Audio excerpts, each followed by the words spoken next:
Soya పంటను వెంటనే మార్కెట్లో కొనుగోలు చేయాలన్న డిమాండ్ తోటి గత గురువారం రోజు పోలీస్ డిపార్ట్మెంట్ వాళ్ళ సూచన మన్నించి, ఎందుకంటే మీరు రోడ్డు మీదకి వస్తే ప్రజలకు ఇబ్బంది కలుగుతుంది, మాకు ఇబ్బంది అవుతుందని వారు చెప్పిన మీదట వారి కోరికను మన్నించి ప్రజలకు ఇబ్బంది కలిగించదన్న ఉద్దేశంతో బేలా మార్కెట్ యార్డ్లో ధర్నా చేయడం జరిగింది.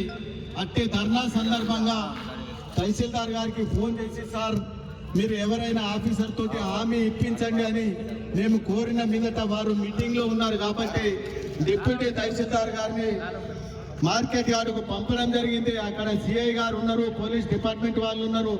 అందరి ముందర మార్క్ఫెడ్ డిఎం తోటి మాట్లాడి సోమవారం నుంచి సోయా కొనుగోలు బేలా మార్కెట్ యార్డ్లో ప్రారంభిస్తామని స్పష్టమైన హామీ ఇచ్చిన మీదటనే మేము ఆ రోజు ధర్నా విరమించడం జరిగింది.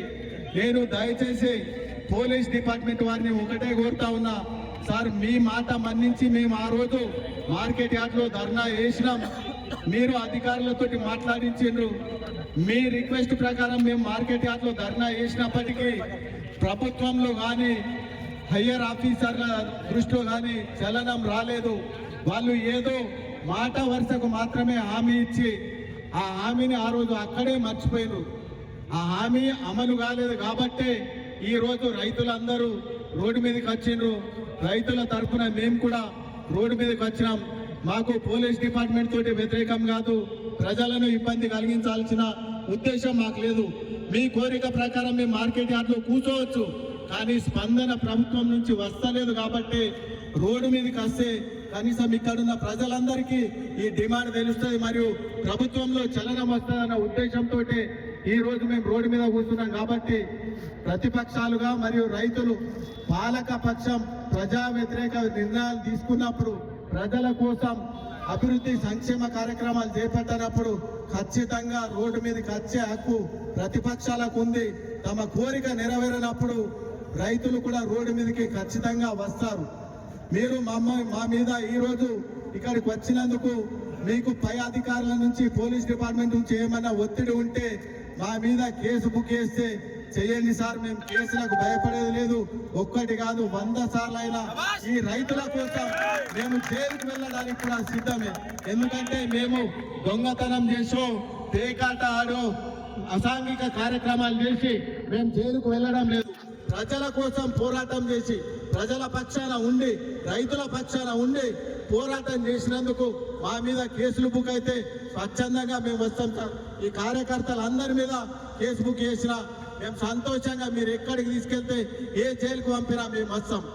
మా కోరిక మేము జైలుకు వెళ్ళడం అని భయపడడం కాదు, ప్రజలకు న్యాయం జరగాలి. మేమున్న ప్రతిపక్షం, మేము అధికారంలో ఉన్నప్పుడు 10 సంవత్సరాలు కాంగ్రెస్ పార్టీకి కానీ బీజేపీ పార్టీకి కానీ రైతుల కోసం ధర్నా చేసే అవకాశం ఒక్క రోజు కూడా ఇవ్వాలి. మా ఎమ్మెల్యే గారు, అన్నగారు మంత్రిగా ఎమ్మెల్యేగా ఉండి మార్కెట్ యార్డ్లో పత్తి కొనుగోలు ప్రారంభమయ్యే రోజు మార్కెట్ యార్డ్లో ఉండి ఆ రోజు తేమ శాతాన్ని పరిష్కరించి కొనుగోలు జరిపించేవారు. కానీ ఈ రోజు ఎమ్మెల్యే గారు ఎక్కడ, ఎంపీ గారు ఎక్కడ? 27వ తారీఖు నాడు మార్కెట్ యార్డ్లో కొనుగోలు ప్రారంభిస్తామని అధికారికంగా అనౌన్స్ చేసి దొంగతనంగా చడి చప్పుడు కాకుండా 3 రోజుల ముందట ఓపెనింగ్ చేసి రాజకీయ నాయకులు వారిపోయినరు. ఈరోజు మార్కెట్ యార్డ్లో అక్కడ కూడా గొడవ జరుగుతూ ఉంది. మా అన్నగారి డిమాండ్ ఏంది? రైతుల డిమాండే అన్నగారు చెప్పిండు. మాకు ఈరోజు సోయాబీన్ కొనుగోలు చేసి ఇక్కడ ఉన్న వారికి కాదు, మొత్తం మండల రైతులందరికీ లాభం జరుగుతుంది. మరియు మేము సిఐ గారికి, ఎస్ఐ గారికి 15 రోజుల నుంచి చెప్తా ఉన్నాం, ఈ రోడ్డు పని కంప్లీట్ కావాలని సార్. ఎందుకంటే ఇప్పుడు ఆదిలాబాద్లో ఈరోజు సీసీఐ మార్కెట్ చాలా అయింది, మరి బేలలు ఎప్పుడు చాలా అవుతాయి సార్? ఇంకా వారమా 15 రోజులు. అప్పటి వరకు రైతులు పత్తిని ఇక్కడ పెట్టుకోవాలి. లోపల పత్తి పెడితే ఆటోమేటిక్ మాయిచారు తేమ శాతం పెరుగుతుంది.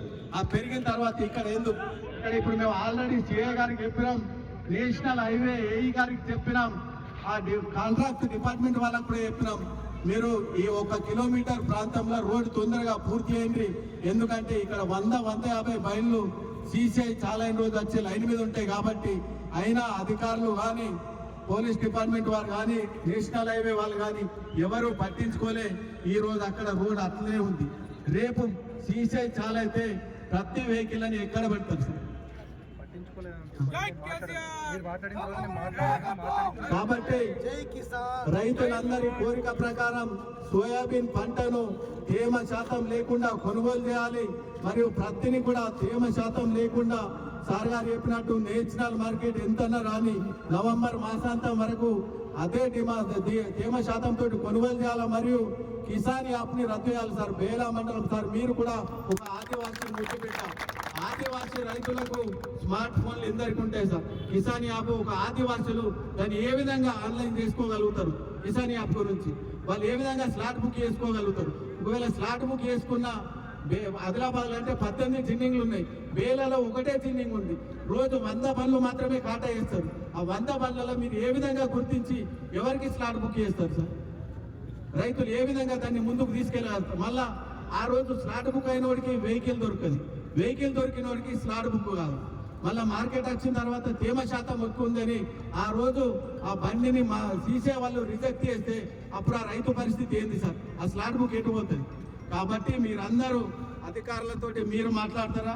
మాకు కలెక్టర్ గారు కానీ జేసీ గారు కానీ ఇక్కడికి వచ్చి తేమ శాతం లేకుండా నవంబర్ మాసం మొత్తం పత్తి మరియు సోయాబీన్ పంటను కొనుగోలు చేస్తామని, కిసాన్ యాప్ లేకుండానే కొనుగోలు తగ్గుతామని హామీ ఇచ్చే వరకు మేము ఇక్కడ నుంచి లేచే ప్రసక్తి లేదు.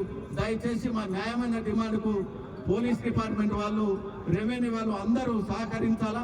మా ప్రజలకు చిన్నగా ఏమైనా ఇబ్బంది కలిగినా, ఎందుకంటే మేము చేసేది వాళ్ళ కోసమే కాబట్టి వాళ్ళు అర్థం చేసుకుంటారు సార్. ప్రజలకు మాకు మద్దతు ఇస్తారు కాబట్టి మీరు దయచేసి మాకు సహకరించాలని కోరుతూ సెలవు.